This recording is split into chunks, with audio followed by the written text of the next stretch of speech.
Hello students, our next chapter is force and laws of motion. NCERT 9th class chapter number 9. इससे पहले वाले video में आपने motion के बारे में पढ़ा है और इसी का नेक्स्ट पार्ट बनता है force and laws of motion. इस चैप्टर में सबसे पहले आपको फोर्स के बारे में बताया गया है, फिर यह बताया है कि फोर्स कितने तरीके का होता है, उसके बाद इनर्शिया के बारे में बताया गया है, उसके बाद आपको लॉज ऑफ मोशन के बारे में बताया गया है। एक एक करके सारे टॉपिक क्लियर करेंगे, वीडियो पूरा देखें। सबसे पहले बात करते हैं हम फोर्स होता क्या है। अर्लियर क्लासेस से हम पढ़ते आ रहे हैं कि फोर्स इज ए पुश और पुल अप्लाइड ऑन ए बॉडी, यानी अगर हम किसी ऑब्जेक्ट को धक्का देते हैं या अपनी तरफ खींचते हैं, उस प्रोसेस को हम क्या बोलते हैं? फोर्स बोलते हैं। अभी तक आपने सिर्फ यही पढ़ा है। फोर्स 9th क्लास में आपके पास टाइप्स ऑफ फोर्स आएगा कि फोर्स दो तरीके का मिलेगा आपके पास। पहले तो बैलेंस्ड फोर्स और दूसरा है अनबैलेंस्ड फोर्स।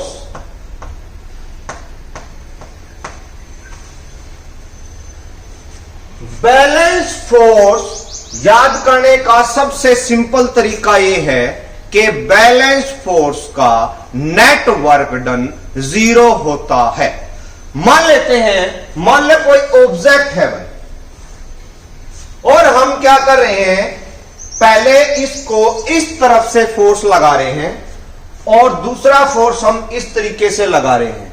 दोनों की वैल्यू जो है वो सेम है, तो आपके पास ऑब्जेक्ट जो होगा उसका नेट वर्क डन 0 होगा। इस तरीके के फोर्स को हम क्या बोलते हैं? बैलेंस्ड फोर्स बोलते हैं। बैलेंस फोर्स कौन सा है? जिसका नेट वर्क डन 0 हो। हमें ऑब्टेन कैसे होगा? अगर हम इसी साइड से मान लो 5 न्यूटन फोर्स लगा रहे हैं और इधर से भी 5 न्यूटन फोर्स लगा रहे हैं और दोनों की डायरेक्शन अपोजिट है, इसकी डायरेक्शन टुवर्ड्स, इसकी डायरेक्शन इस साइड, इसलिए नेट वर्क डन जो होगा आपके पास वो कितना होगा? 0। और उस फोर्स को हम क्या बोलेंगे? Balanced force. दूसरा आपके पास अनबैलेंस्ड फोर्स। अनबैलेंस्ड फोर्स जो होता है उस फोर्स में आपको कुछ ना कुछ वर्क डन जरूर मिलता है। For example, when net work done after applying force is non 0, then force is said to be unbalanced force. मान लो हम किसी टेबल को, ये हमारे मान लेते हैं टेबल है, अगर हम इसको मूव करवाते, इसको धक्का देते हैं, इसकी पोजीशन ये है, कुछ टाइम के बाद इसकी पोजीशन ये हो जाती है, इसका मतलब इसने कुछ ना कुछ डिस्टेंस ट्रेवल किया है। इट मींस इसका नेट वर्क डन जो है वो नॉन 0 है। और इस तरीके का जो मोशन होता है उसको हम क्या, उस फोर्स जो होता है उसको हम क्या बोलते हैं? अनबैलेंस्ड फोर्स बोलते हैं। फोर्स के बारे में बताने के बाद नेक्स्ट टॉपिक बनता है आपका लॉज ऑफ मोशन का। लॉज पढ़ने से पहले हम एक चीज पढ़ लेते हैं जिसको बोलते हैं हम इनर्शिया। आपको एक बात का ध्यान रखना है, laws of Newton, laws of motion were given by Newton, but inertia topic was cleared by Galileo Galilei. Inertia क्या होता है और इसके बेसिस पे फर्दर स्टडीज में मोशन के लॉज कैसे निकल के आते हैं, हमें इस टॉपिक में यही पढ़ना है। इनर्शिया होता है भाई, सीधी सी बात करें तो होती है पोजीशन। इनर्शिया का मतलब होता है पोजीशन, और आपके पास 3 तरीके की पोजीशन हो सकती हैं। अर्लियर वीडियो में आपने पढ़ा था कि मोशन और रेस्ट। अब मोशन के यहां पे दो टाइप कन्वर्ट हो जाते हैं। सबसे पहला तो आपके पास इनर्शिया ऑफ रेस्ट और दूसरा है इनर्शिया ऑफ मोशन और तीसरा है इनर्शिया ऑफ डायरेक्शन। सबसे पहले थोड़ा थोड़ा हम इसके बारे में पढ़ेंगे, उसके बाद हम लास्ट पे जाएंगे। इनर्शिया ऑफ रेस्ट क्या है? किसी भी बॉडी की टेंडेंसी होती है वो जिस पोजीशन में है उसी को कंटिन्यू रखने की।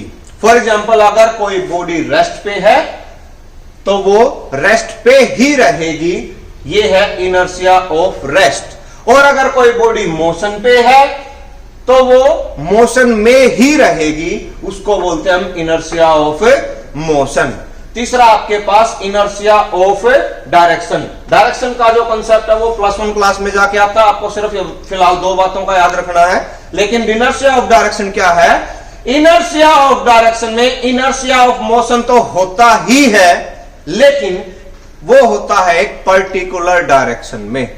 वो सर्कुलर भी हो सकता है, वो स्ट्रेट लाइन भी हो सकता है, इसलिए उसको हम क्या बोलते हैं?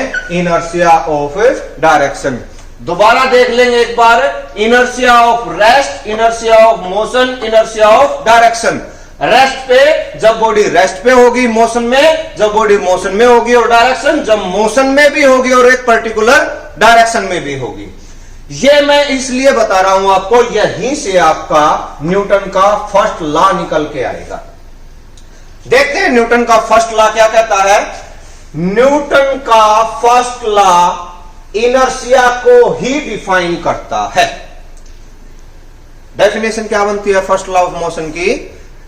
When a body is at rest continues is position at rest, and when a body is in motion continues is position in motion, condition unless no external force is applied to it.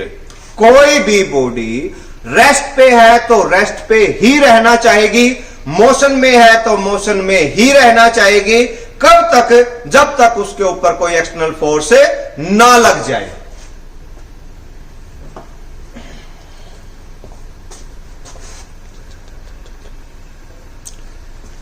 First law of motion क्या कहता है कि when a body is at rest continues is position at rest, and A when body is in motion continues its position in motion unless no external force is applied on it।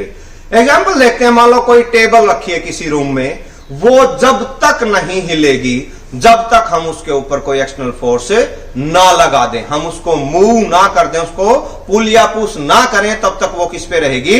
Rest पे। ये किसका example है? When a body is at rest. और example ये किसका है? Inertia of rest का भी। दूसरी पोजीशन है इनर्शिया ऑफ मोशन, या दूसरी जो हमने डेफिनेशन में पढ़ी है फर्स्ट लॉ के कि continues is position in motion. उसमें क्या होता है? मान लो अर्थ रिवॉल्व कर रही है अराउंड द सन, वो कंटिन्यू रिवॉल्व कर रही है, मोशन में है वो, सर्कुलर मोशन में। और क्या है? जब तक उसके ऊपर कोई एक्सटर्नल फोर्स नहीं लग जाता, जब तक वो अपनी पोजीशन से, मोशन से रेस्ट में नहीं आएगी। कई बार हम ये कहते हैं कि फुटबॉल को अगर हम लात मारते हैं तो वो कुछ देर के बाद रुक जाती है। उसमें क्या है? उसके ऊपर एक्सटर्नल फोर्स लगता है।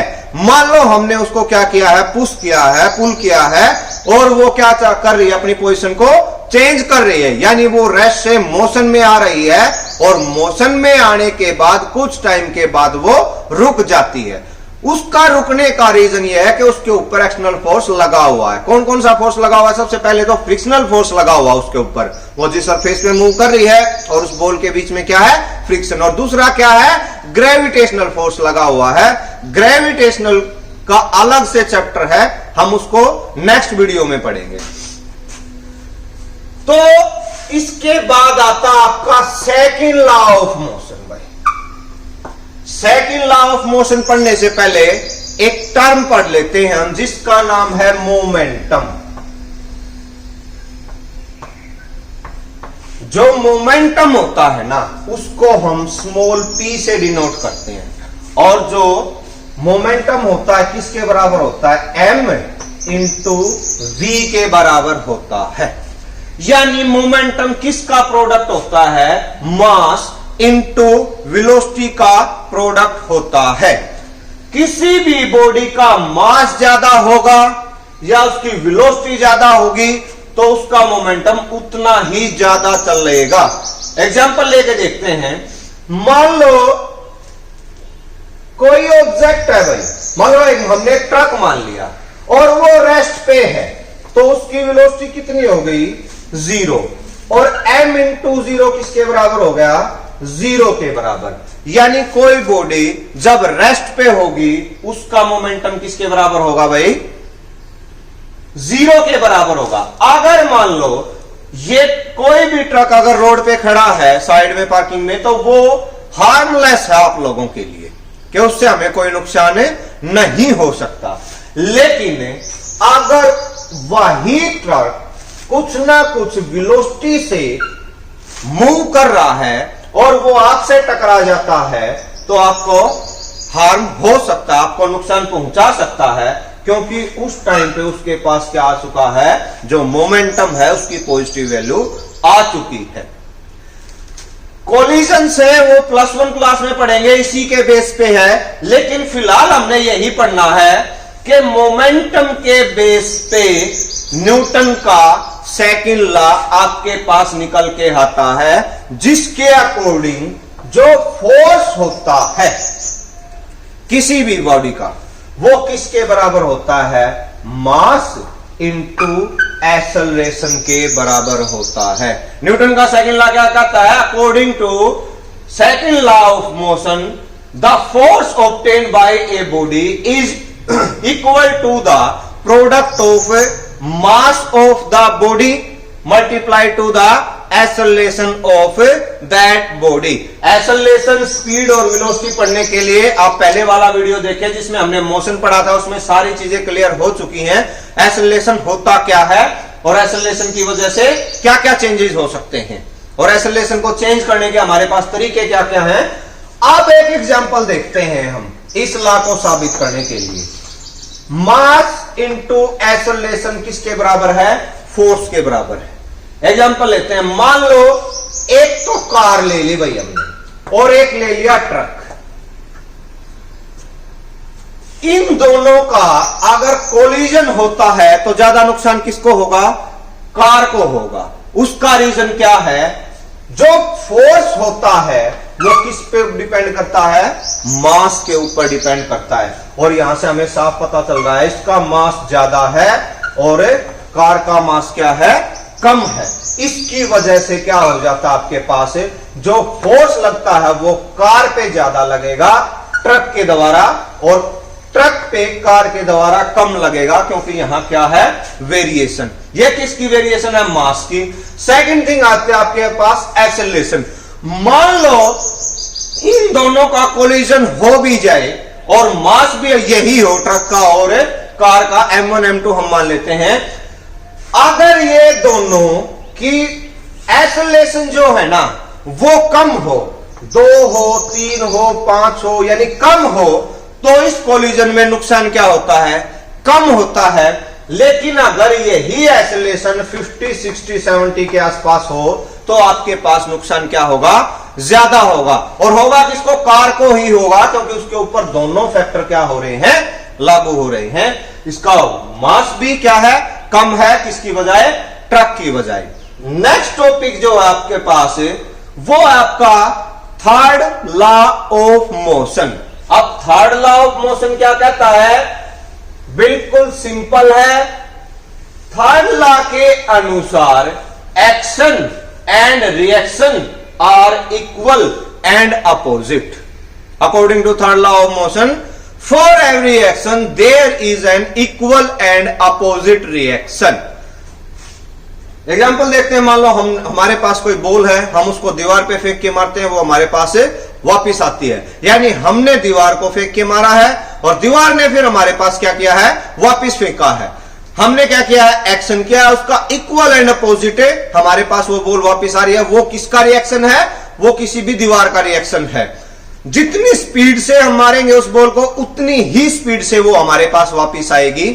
That's equal and opposite reaction offered by the ball. ये था